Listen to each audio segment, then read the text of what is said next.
if two people with different values come together and come to understand each other's values, their relationship will last as long as two people whose values were the same in the first place, right? So getting the understanding of the other party is really foundational to an effective relationship.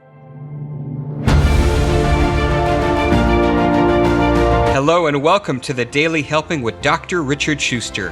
Food for the brain, knowledge from the experts, tools to win at life. I'm your host, Dr. Richard. Whoever you are, wherever you're from, and whatever you do, this is the show that is going to help you become the best version of yourself. Each episode, you will hear from some of the most amazing, talented, and successful people on the planet who followed their passions and strive to help others. Join our movement to get 1 million people each day to commit acts of kindness for others. Together, we're going to make the world a better place. Are you ready? Because it's time for your Daily Helping. Thanks for tuning into this episode of the Daily Helping Podcast. I'm your host, Dr. Richard, and I am so unbelievably excited to share our guest with you today. His name is Paul Ingram, and he is the Kravis Professor of Business at the Columbia Business School. He has received Columbia's highest recognition for teaching, the Presidential Award for Excellence in Teaching, as well as the Dean's Award for Teaching Excellence, and 13 teaching awards voted by graduating students at Columbia and Cornell University. So clearly he can teach. His research has been published in more than 100 articles, book chapters, and books. But today he's here to talk about his newest book. What do you really stand for? The one question that will transform your work and life. I've been excited about this one, Paul. Welcome to the Daily Helping. I am so grateful you're with us today. Thank you, Dr. Richard. It's great to be with you. So you've got some teaching accolades. So I'm very excited for you to teach us. And before we get into the book, I do want to jump into the Paul Ingram time machine with you a little bit today. Take us back to some of these key moments that put you on the path you're on today. Yeah. Key moments in terms of my professional life or the project? I would say your professional journey, and then we'll talk about the project. So I think I would point to two kind of turning points. One is, I'm a professor of business, so my job is really doing original research and teaching. And I entered on that path with a little bit of happenstance. I had been an undergraduate student of accounting, and I had loved that work as a student, and I hadn't loved my work as an accountant. So I found that was a little bit dry, but I loved being a student in the space of business. So I decided I would go off to graduate school, and you apply to graduate school. I was a Canadian, and the top schools at that time were in the United States. So I made my applications, and I didn't really know what I was getting in for. I thought that I was on the path to something like a super MBA, when actually, a graduate school in a business school for PhD program is really a research degree. And I remember my first meeting, it was at Cornell with the prof who became my dissertation advisor. His name was John Freeman. And we had, a small fight because I was quite naive at the age of 21 or 22 as to what I was getting into. And he was, laying down the reality to me about the nature of such a degree. And it turned out that probably if I'd had other options at that moment, I might have chosen one of them because it didn't seem like what I wanted to do for the next 40 or 50 years of my career. But I ended up at Cornell, and it just happened that it was perfect for me. I loved the autonomy, the pursuit of original ideas, the people I was interacting with. So I kind of stumbled in without really knowing what I was getting into to a great career. And then I'll point to a key moment. I was about 3 or 4 years into my first job as a professor, which was at Carnegie Mellon University in Pittsburgh. And I was teamed to co-teach with a fellow named Dick Cyert. Dick Cyert was a notable economist. He was an important economist in the economics of information organizations, but he'd really made his biggest impact as the president of Carnegie Mellon University. So he was president really when it came from being a regional to a national university and kind of steered it in that direction by being very strategic.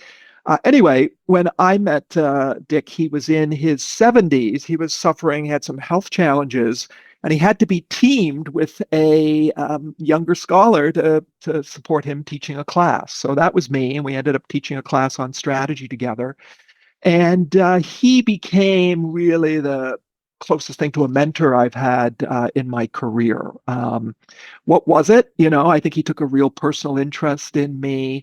We had values in common, values like excellence and family, and we just clicked. And, this 25-year-old and this 75-year-old would be having lunch together or going to the Pirates game, and he gave me a lot of advice about my career and beyond, and probably made it more certain that I would stay on a good track. So I've been lucky to run into some people who've changed my life and career for the better. I think everybody who has achieved some degree of success would share that there's always been a mentor, a figurehead who popped up kind of at the right time to make sure that we walk the path we were supposed to walk. Okay, so thank you for sharing that. I love that story.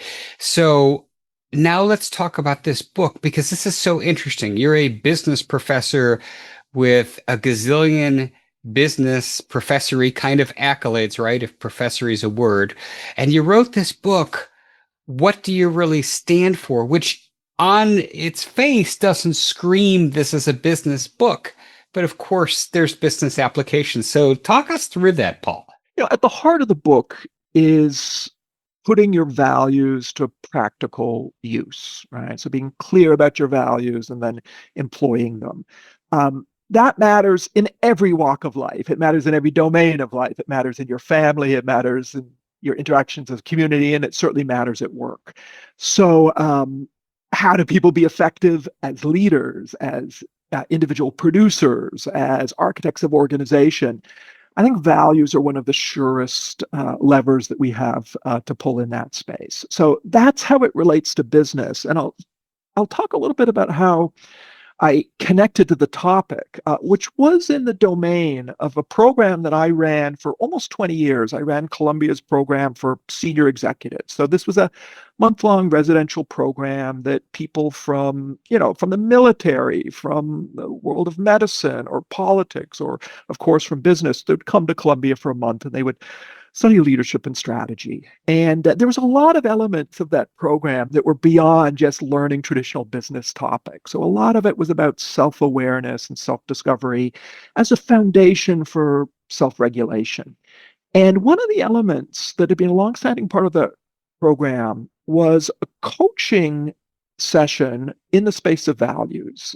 So this was done by career coach or professional coach would help the leaders surface their values. Now, at that time, in my career up to that point, I never taught anything about values. I hadn't done any original research on values. I wasn't really very aware of others' research on the topic.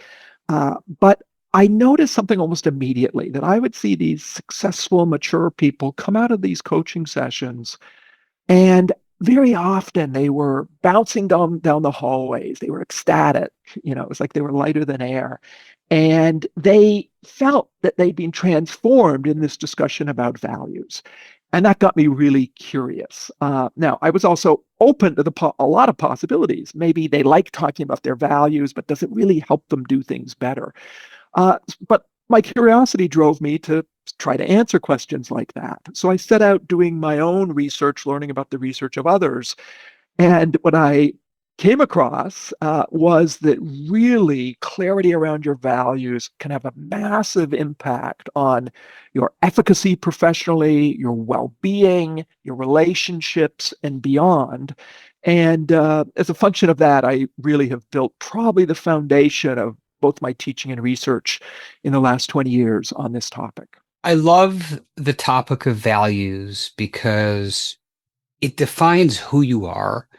And a lot of times when we have hard decisions to make, the right answer doesn't always seem clear. If we have this foundational framework that we can draw back to, doesn't mean the answer will always be right, but it's the right answer for us, right? And it makes that easier. So I'm excited to learn. You've been in this space for decades. Talk to us about what your research in values bore out. And then my second question is, what was the most surprising thing that the research bore out that you weren't expecting to see? In terms of the evidence, the research on what we can do with clarity around our values, I would suggest we can talk about it at three different levels: personal level, leading oneself, relationships, and then we could get to organizations. So, in the space of leading oneself, I would say that in my awareness, I think clarity around values is the most powerful tool that I know for helping people regulate themselves and achieve the benefits of personal leadership more directly and reliably. Right. So, in terms of what I have to teach people in this space, helping them become clear about their values is, I think, the best I have to offer. What does it do for you?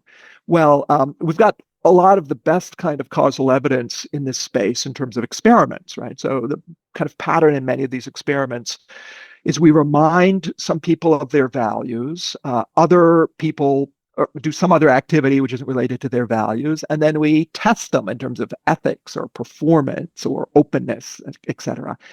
And we find reliably in almost all instances that people who are reminded of their values are more effective. So in my own research in that space, I found that people think about their values and they're more ethical. They feel more authentic.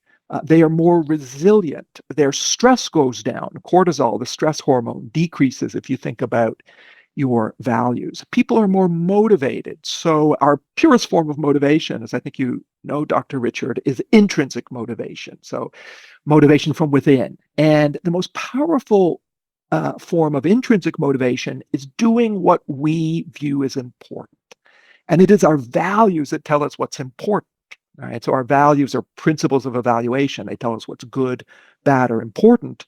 So your most powerful intrinsic motivation is actually driven by values. And evidence from experiments, including long-term experiments that look at performance over time, shows that if an individual can attach an activity or a goal to their values, if they can say, look, working harder on my schoolwork is a way to achieve my value of accomplishment, say, then actually their performance improves more in the long run, right? So, performance, how we feel in the moment, all those things are driven by having our values top of mind. Relationally, some of my own work has been on networks and relationships and how they're affected by values. And I find that among the most important predictors about who becomes friends with who gravitates towards each other in relationships, is do they have more similar values? In fact, in my research, which are on business friendships, the biggest predictors about who you will connect in that kind of relationship with are who has more similar values to you and who do you have more access to, who's in the next office, or who do you encounter more often on teams and so on, right? So similarity on values matters more than demographic similarity. It matters more than do they seem like they would pay off in terms of your business interests, right? So it's really foundational. Relationships. And then at the level of organizations. So I really think about values as being a way to make organizational culture more tangible and therefore more manageable. So cultures are aggregations of the values and beliefs of people in some system. If you ask just about anybody, including top leaders, what are the biggest drivers of the performance of a group or an organization, their most likely answer is culture. But at the same time, most leaders don't spend the majority of their time shaping the culture. They spend it on different things, even though they think of culture as most important. How do you explain that gap? Well, I think a big part of it is that while the culture is important and understood to be important, it's also intangible, amorphous, and therefore hard to shape, hard to be intentional as a leader. If you can be clear about the values of the people on a team or a group or in a place of worship or a club or, of course, a company, then you can actually map out the culture and you can locate the hot spots in the culture, the values that people agree on, and you can use that to build organizations that are better for performance and that the people who participate in the organizations get more value out of. And I'll take that last point about the value to the individual to answer your question about what surprised me most. So I have, over the years, done bits of research in the space of well-being. So studying life satisfaction, happiness, and so on, and what predicts that. And one of the experiments I did was on the effect of one bringing their values to top of mind on their life satisfaction. And I had the typical experimental paradigm. I have a experimental group that is reminded of their values before they assess their life satisfaction, and a control group. And in this case, I also knew other things about these subjects, including I knew their annual income. And annual income is a positive thing for life satisfaction. Maybe not the biggest thing, but people who earn more money are generally happier. So I did a statistical analysis of multiple regression, which told me the effect of having one's values top of mind on happiness and the effect of $10,000 worth of income on happiness, which means that I could equate those two, and I can put thinking about your values in terms of its dollar equivalents in terms of the effect on happiness. And it turns out having your values top of mind, according to that study, created about as much happiness as the average person would expect to get from $87,000 worth of annual income. And sometimes I tell people that and they say, oh, knowing your values is like worth $87,000. But actually, that's really an underestimate because that's annual income. And when you do some work to become clear about your values, you've got the opportunity to tap into that benefit every year for the rest of your life. So it's much more like an annuity of happiness over time, right? So, the net present value of that annuity would be in the millions of dollars. There's not much you can do that would make a bigger difference for your happiness than to become more clear about your values and keep that clarity top of mind. That is such a fascinating concept, an annuity of values. I love that. So we've been talking about this the way your book is positioned, right? The book has three parts: you, your relationships, and your team or organization. And so you said something that was kind of intriguing and on one hand, self-evident, right? That, the organizations that do well and there seems to be cohesion, they seem to signal that culture, workplace culture, is this unifying kumbaya, bring everybody together. But I'm wondering, does your research indicate when you were putting this book together that people see values as part of workplace culture? Are they separate? Is it muddy? What did you find there? Yeah, so there's lots of definitions of culture, and the academic definitions of culture have three elements: values, beliefs, and norms, which are patterns of behavior. Often, if you were to ask somebody working in a company about the culture, they very often point to norms, right? So they'll say, oh, we're very collaborative, or we have a lot of fun at work, right? So they talk about the behaviors which are expected. So people encounter culture in that behavioral way. So if they're just talking off experience, that's often what they'll describe. But we do research on organizational culture, starting with values as the foundation. And we can interview anybody about their organization or their team, and it's quite easy to get them to articulate the values that they view as very active. We ask actually a question, sometimes different forms of the question, but we've got this one powerful question that is enough to give us a measurement of culture that allows us to predict organizational performance, individual performance, turnover, these really critical outcomes. We ask people to think of an employee who they really value and who they believe is valued by others as well. And then we just ask them to explain, why is that person valuable to them and to others? And they will say, she's a great team player, or she's very focused on clients, or he gives really honest feedback, right? So they'll talk about these elements like knowledgeable, or they'll talk about these behaviors like good communication, which are really, the foundation of the culture. So values and beliefs create behaviors, right? So we ask them that question, and they articulate these things, which we can call organizational values, and they allow us to really have this foundation to understand the culture, to do research on it, and to identify ways to improve it. So people talk about culture often in a very on the ground, day to day way. It's not hard to get them to think about the deeper principles that stand behind those day to day interactions. So when we talk about culture, and I know obviously because if somebody's listening to this and they're saying, okay, this is making sense to me, but maybe I'm not so clear on my values as an individual, right? So I guess that's the $1 million question here, right, Paul? How does one, if they don't think they're clear on what their values are, how do you get that clarity? That is the $1 million question. I think that's the real difference maker for an individual in terms of turning their values into a tool.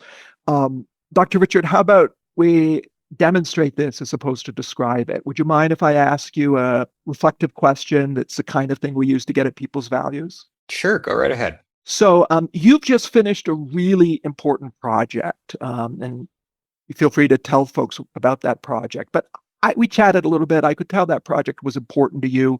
It was a big deal. And I think it was very satisfying for you. Could you tell me what was it about that project that made it so satisfying for you? What did it represent? What was the process like? Put it into a word or a couple words. And then if it was a really satisfying episode of work, there'll be more than one thing. So see if you could go, what was the most important thing that explains why it was so satisfying to you? What else, what else, and what else? Sure. So I'll even shed light on the project, but I've actually never talked about it publicly. So I have finished my first book, and stay tuned because I'll talk a lot more about it in the future. For me, writing this book was amplifying what I get to do on this show, but in a different way. In this show, as you know, is all about helping people. And that's what makes me tick. I discovered that a long time ago.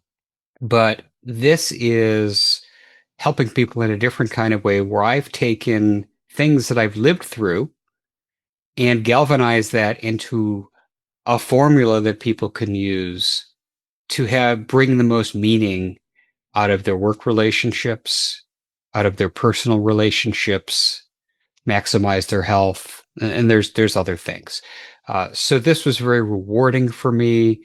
I felt honored and grateful to the people that helped me bring it to light and really fine tune it, and just excited to share it with the world. And I've never put anything to paper that one day when my young children are old enough, they're going to read it 20 years from now, and it's like a blueprint for them, which is really special too. Yeah, that's a beautiful answer. And it's really effective for our purposes of showing how we make values concrete, because you talked about a number of values very clearly. You talked about helping people. That seems really to be a driving value for you. You talked about finding meaning, right? So meaning is another value sometimes people articulate. Health, gratitude, excitement, family, or perhaps legacy. I hope to get 3 or 4 values out of that exercise. You gave us 6, and often when I work with people in workshops, we generate 8 values, right? So people have many more than 8 values, but the top values at the top matter more. And you gave us 6 there, so that's a really good start. Now, I wouldn't call that the end, right? So let me explain what we did there, and then I'll suggest what the next step would be. So our values are principles of evaluation. They tell us what's good, bad, or important. So if you analyze a really important project or really satisfying piece of work and you answer why, those whys are going to be values, right? So that's what you just did there, and did it beautifully. So that's a starting set in terms of your values. And what I would suggest that you would do next is you would just try and sharpen it, right? So we're in the right space. We've got an idea about what's important to you, but actually getting that real activation that we find in our experiments, that when someone thinks about their values, they're happier, their stress goes down, they're more ethical. That depends on getting the label on the value just right, right? So a second round, I'll just illustrate what it might be like, would be perhaps just to check on some refinements and opportunities to maybe sharpen some of these terms. And I'll just pick one value here, health. Okay, so you said health. What's more important to you, health or well-being? If you had to have health or well-being, which would you choose? I see them as two sides of a coin. Two sides of a coin. Does one of the labels resonate more? I think well-being as a label, yes, resonates more with me. Okay, great. So well-being. So what we've just found there is they're very close, which is actually why I chose them. And you're telling us well-being is a little bit more right for me, right? And then we might go through some other near synonyms, right? So maybe inner peace, and you might tell us whether it's inner peace or well-being is more fundamental for you. And we would do that with your set of values and ideally get to a set of labels that for you are really exciting. The goal is to have labels for these values that you wouldn't trade for anything else, right? So, if there was a project where you could help people, where there was meaning, where you got well-being, you felt gratitude, excitement, and it led to satisfying your value of family or legacy, would you want anything more than that? And we want to get the label such your answer would be no, that would be the ideal project. That was a fun exercise. Yeah, thank you. Well, thanks for engaging. And, Absolutely. really what we did was we reflected on something good, bad, or important, took the outcome of that reflection, and then played with the words just to see if we could sharpen them. And I presume then this is an exercise that we would take into the boardroom and we could do this with teams. Yeah, absolutely. A lot of my work in the classroom, both degree students and companies, is doing workshops that are basically on this foundation. And I do it with the top leaders from global banks. I do it with the people doing social work in a social services organization in New York City. It works in all kinds of organizations. Believe it or not, people like doing it. People like the chance to talk about their values. We do it in a way where they interact with each other and kind of express and learn a little bit about each other, and generates a lot of really positive energy. Is there anything where doing this the wrong way or focusing on the wrong thing can lead us astray? Yeah, that's a big question. I take that question very seriously. And I would say, my short answer on that is that I don't think we're ever worse off by having clarity around our values, right? So I think it is only to the good. Now, could we make a mistake in the process and come up with a false set of values? And is it good for us to be walking around with a false set of values? Well, it's possible to make a mistake in any process, and it's not good for us to be walking around with a false set of values. It sort of cuts us off from our own best self. How does the process go wrong? Well, the process goes wrong when people are more the should, this should be my value than what the value truly is, right? So, we did that little engagement, quickly, but if we were spending more time on it, I would really kind of push you in terms of some of the dyadic choices. We've got a strange world. In this strange world, you can only have gratitude or respect. Which would you choose if you had to choose, right? And really force people to kind of tap into their gut feeling. So the reflection helps to do that as well, because if people really remember an intense experience, they have this natural urge to be honest in trying to express what was going on there. But sometimes you've got to overcome a little bit of, social expectation, right? So in practice, it works very well. But between like the very beginning of the process and where we end up, often the transition is getting people out of what they think would look good as their values and really making them comfortable expressing the labels which are just most powerful to them. I want to bring the conversation out of the workplace and into the home. And let's talk about relationships. So imagine a scenario where you have a couple who goes through this exercise and they get very granular on what their values are, and their values are wildly conflictual in nature. Yeah. What do we do other than just say, well, let's end the marriage? The values don't make sense, right? What happens? I've got 3 insights to offer in that space. The first is that it is vanishingly unlikely that their values would be contradictory, right? Because what we find actually, I've done empirical work in the space of values with more than 10,000 people from around the world. All of those people articulate values that you and the members of your audience would look at and would say, well, those are good values. Every one of those people articulates values you would say are good. None of them says a value that you would say is contradictory to any of yours. Now, their values are never exactly like yours. And we would all say, well, their values are good. I prefer my values, but theirs are good too. That's the nature of values. We think ours are the best for us. But everyone is articulating good values. Now, I'm not saying everybody in the world has good values, right? So there are estimates which seem about right given my own experience that 1% of even successful people are psychopaths. And if you ask a psychopath about their values, they'll lie about their values. They'll say they're good things. When really, I think one way to understand psychopathy is just the absence of values, right? So not everybody is pursuing good values, but 99% of the people in the world are, right? So what you're going to find if you were to do this exercise with your partner or spouse, and it was maximally different, is that they'd be articulating values that would say, well, those are good things, but I think mine are better, right? And there wouldn't be a lot of overlap, right? So one party might be saying creativity is good, and the other might be saying excellence is good. One might be saying legacy is good, the other might be saying pleasure is good, right? So even if you really care about legacy, you can recognize pleasure is a positive thing. More of it in the world is better than less, but they're not the same thing. So we're not going to find complete contradictions. That's first. The second is hopefully good news that, I'll go back to the research I shared about what initially draws us to people. We connect based on commonalities and values, right? So most often we find that, say, people in a very close relationship will have significant commonalities, right? So they might put different labels on their values, but they could recognize that there's a lot of common ground, right? So that's quite likely. Not always. The possibility that you described that they could be positive but very different, of course, that can happen.